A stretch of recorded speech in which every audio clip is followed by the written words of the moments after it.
Баршаңызға сәлем, менің арнама қош келдіңіздер. Бүгін біз сіздермен тандыр самсаны үй жағдайында, қазанда дайындайтын боламыз. Өте дәмді, ерекше болып шығады. Видеоны көрмес бұрын, егер маған тіркелмеген болсаңыз, міндетті түрде подписаться кнопкасын басып қойыңыз. Қамырын дайындап аламыз. Алдымен ұнымызды алып, ортаңғы бөлігін ашып, 1 шай қасық тұз қосамыз, 1 жұмыртқа қосамыз, және де сұйық май қосамыз. Жылы суымызды құямыз, үстінен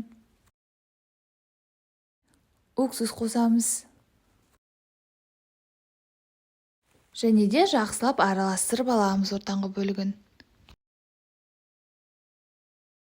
Қамырымызды аз-аздан осылай қоса отырып, жұмсақ етіп, самсаның қамырын илеп алатын боламыз. Алдымен шанышқының көмегімен, одан кейін қолдың көмегімен қамыр илейміз.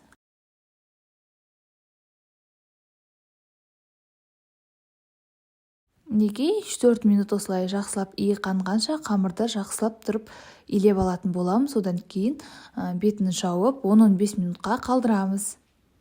Сол кезде қамырымыз бір тегіс жайылуы оңай болып шығады. Арасында бір қайтарып қоюды ұмытпаңыз.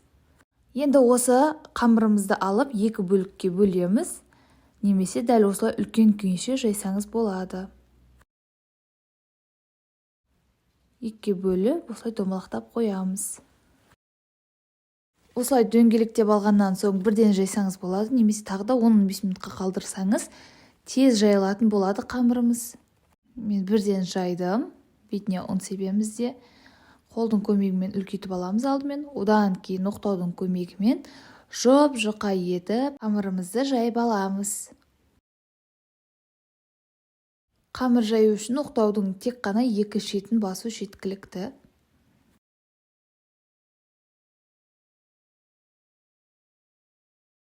Мінекей осындай жұқалықта жайсаңыз жеткілікті. Енді үстінен сары майымызды ерітіп, барлық жеріне жеткізіп, жағып шығатын боламыз. Енді барлық жеріне жеткізіп жағып болған соң, рулет сияқты қып тығыздап орап шығамыз. Қамырымызды осылай видеода көрсетілгендей етіп орап аламыз. Сол кезде біздің самсамыз қатпарлы болып шығады.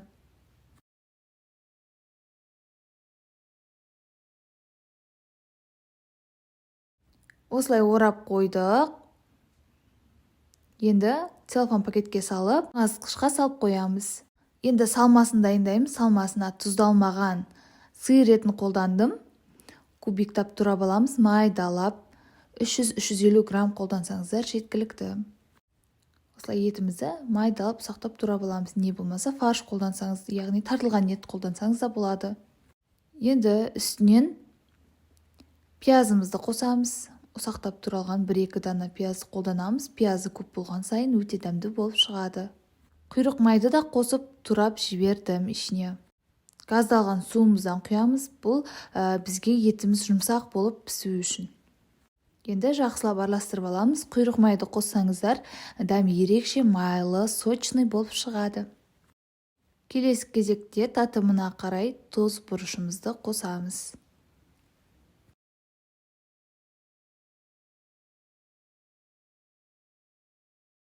Жақсылап араластырып аламыз. Осымен біздің салмамыз дайын.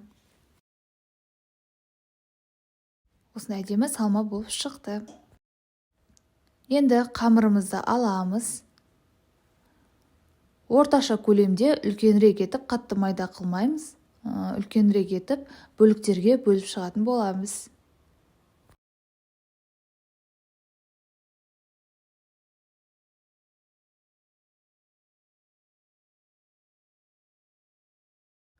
Мінекей осындай қамырдан, бір қамырдан 10 дана самса шықты.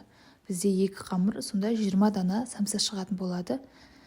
Осы қатпарлы күйінше осылай дөңгелектейміз. Сол кезде слоеный түрлері бетіне шығып әдемі болып тұрады. Енді осы домалақтаған қамырларымызды алып, қатты үлкен қылмай, орташа көлемде жайып шығамыз орташа қалыңдықта.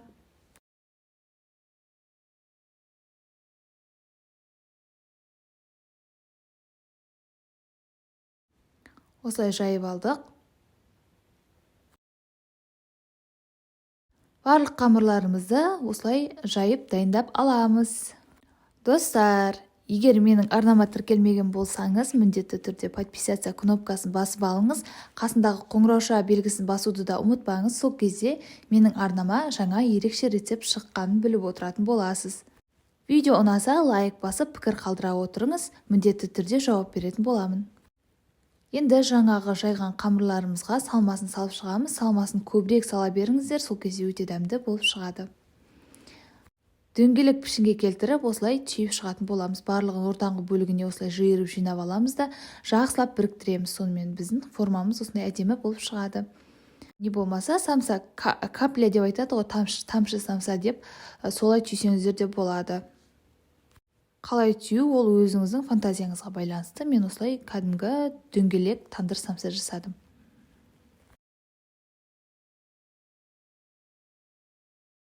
Мінекей осылай самсалар шықты. Енді қалған қамырымыздың барлығын жайып, ортасын салмасын салып, түйіп шығатын боламыз. Видеода көрсетіліп тұр.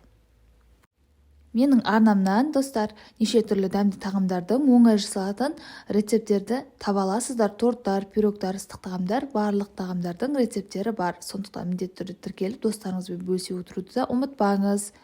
Қазақша фудблогтың дамуына үлес қосыңыздар.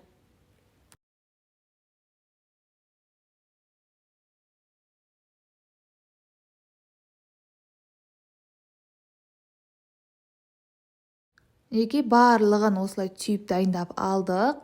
Енді осы самсаларымыздың бетіне жұмыртқаның сарысын осылай жағып алатын боламыз. Сол кезде қызарып, әдемі болып піседі самсалар. Жұмыртқа жағып болған соң әдемілік үшін күнжіт сепсеңіз болады. Енді қазанымызды аламыз да астыңғы бөлігіне тұз құйып қоямыз. Сол кезде асты қарайып кетпейтін болады. Жұмыртқаның ағын алып кішкене көпіршітеміз де самсаны батырамыз. Самсамызды батырып, қазанға осылай жапсырамыз. Қатты осылай біраз уақыт ұстап тұрсаңыз, қызып тұрған қазанға жабысып қалатын болады өзі. Алдын ала қазанымызды қыздырып дайындап аламыз астын. Жұмыртқаның ағын кішкене взбивать етіп, соны арқылы жабыстыратын боламыз қазанымызға. Сол кезде самсаларымыз өз формасын қатты жабысып ұстап тұрады, түсіп кетпейді. Біраз уақыт осылай басып тұрыңыз, жабысқанын білген кезде қолыңызды жіберіңіз. Арасын қатты жақын қылмай, кішкене алыстауға орналастырыңыздар, өйткені самса піскен кезде ісініп көтерілетін болады, бір-біріне жабысып қалмас үшін. Және де қазанның түбіне емес, ортаңғы бөлігіне жабыстырыңыздар. Түп жағына жабыстырсаңыздар, төменгі жағына күйіп кетуі мүмкін. Самсалардың барлығын жабыстырып болғаннан соң, орташа отқа қойып, баяу отқа қойып, қазанымыздың бетін жауып қалдырамыз. Арасында қақпағын ашып, беті буланып кетсе, қақпақты сүртіп отыруды да ұмытпаңыздар. Мінекей өте әдемі тандыр самсадан да ерекше болып шығатын, дәмді болып шығатын самсаларымыз пісіп жатыр. Осылай қызарып піскен кезде біздің самсаларымыз дайын болды деген сөз. Енді осылай алыну да оп-оңай. Пышақтың көмегімен осылай бір шөмішті алып тұрып алсаңыздар, тұзға түсіп кетпес үшін. Осылай алып шығамыз барлығын. Мінекей астыда толық қызарып піскен кәдімгі тандыр самсадан ешқандай айырмашылығы жоқ.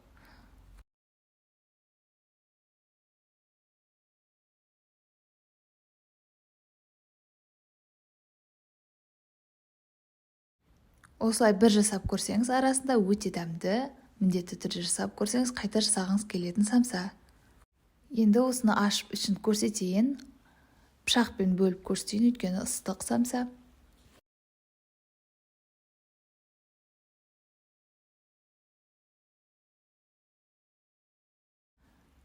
Салмамызды көп салғанның өзінде самса іскеннен соң азғантай сияқты көрініп тұр.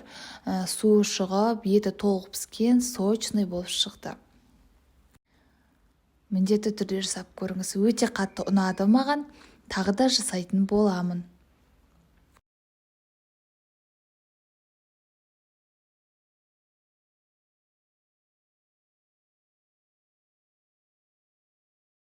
Сырты қатпарлы, сочный кәдімгі тандыр самсадан да әдемі дәмді болып шықты.